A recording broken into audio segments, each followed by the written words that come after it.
Ma soeur, quand un homme marié te dit qu'il va quitter sa femme, il faut le laisser. Aventurier. On ne peut pas dire je vais quitter ma femme alors que tu es avec ta femme. Celui qui veut quitter sa femme quitte sa femme. Et toi tu n'as même pas besoin de prendre, comme j'ai dit, les secondes.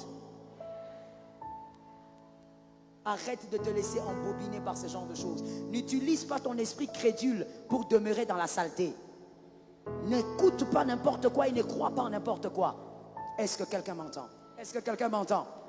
J'ai toujours aimé pas le discours, mais la phrase de Hillary Clinton, quand on lui avait dit, mais si tu n'avais pas épousé Clinton, aujourd'hui tu aurais regretté. La femme regarde dans les yeux. Hillary Clinton, à moins que je n'abuse, mais je ne pense pas qu'elle est chrétienne. Mais une femme de son état, elle est capable de comprendre. Et elle dit aux journalistes, si je n'avais pas épousé Clinton, l'homme que j'aurais épousé, j'aurais fait de lui un président. Même elle sait que la femme a la capacité de prendre dans la poussière et de sortir la personne. Je prophétise sur toi que l'homme qui est à côté de toi, ton mari, le futur mari, que tu sois capable, par la vision, de faire de lui un homme grand. Je libérais la prophétie dans ce pays, qu'il soit grand pour les nations. Je parlais à une femme intelligente. Qui a pris ça pour son mari? Qui a pris ça pour son futur mari? Qui est la femme intelligente? Je déclare que ton mari soit un homme grand, que toi-même tu as façonné, que tu as travaillé et que tu l'amènes au sommet. Que quelqu'un lève la main droite et dise, je l'amènerai au sommet. Ainsi même les mondes, les païens ont compris. Et les païens ont dit, derrière un grand homme, il y a une grande femme. Même eux, ils ont compris. Toi, tu as la Bible à la main. Tu ne vois pas ces versets-là. Tu ne vois pas tous les versets qui parlent de ce principe.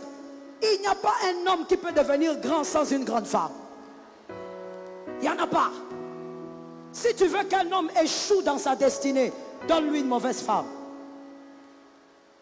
Ne lui donne pas un mauvais salaire. Même si tu lui donnes un bon salaire, tu lui donnes un bon travail, donne-lui seulement une mauvaise femme. Toute sa destinée sera chaos. Est-ce que quelqu'un m'entend? Voilà pourquoi je parle aux vraies femmes ce soir en disant, la vraie femme n'a pas peur de la petitesse. Dis ça à quelqu'un.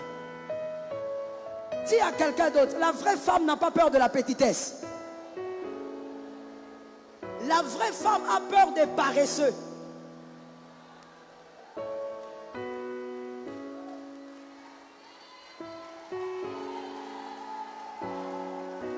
La vraie femme n'a pas peur de la petitesse. J'entends des fois les hommes dire, il fallait seulement que les frères aussi viennent, hein?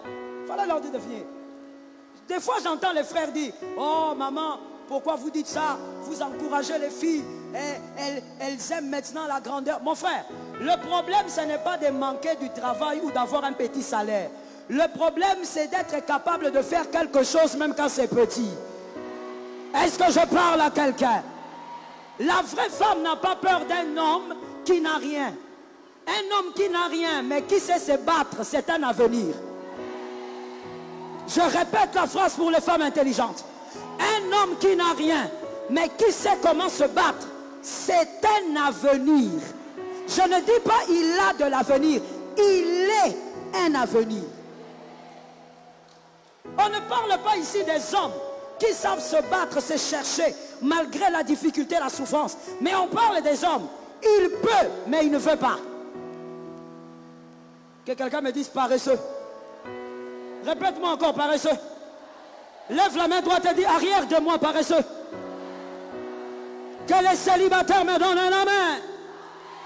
Arrière de toi, le paresseux. Un garçon, 1,80 m. Il a la force. Ses pieds fonctionnent bien. Il a un cerveau. Mais il est incapable de travailler. Il dit à Lubumbashi, il n'y a pas de travail. Mon frère, s'il n'y a pas de travail, plante les tomates. S'il n'y a pas de travail, fais quoi? Plante les tomates. Un homme qui est prêt à se marier, un homme qui est prêt à être responsable d'une famille, il n'a pas honte de ce que ses mains peuvent faire tant que ça peut rapporter quelque chose. C'est tombé sur qui? C'est tombé sur qui? Je répète la phrase. Un homme, on voit aussi la responsabilité d'un homme qui est prêt à se marier. Quand ses mains n'ont plus honte de travailler, peu importe le travail, tant que ça peut rapporter de l'argent dans sa famille. Tout sauf le péché.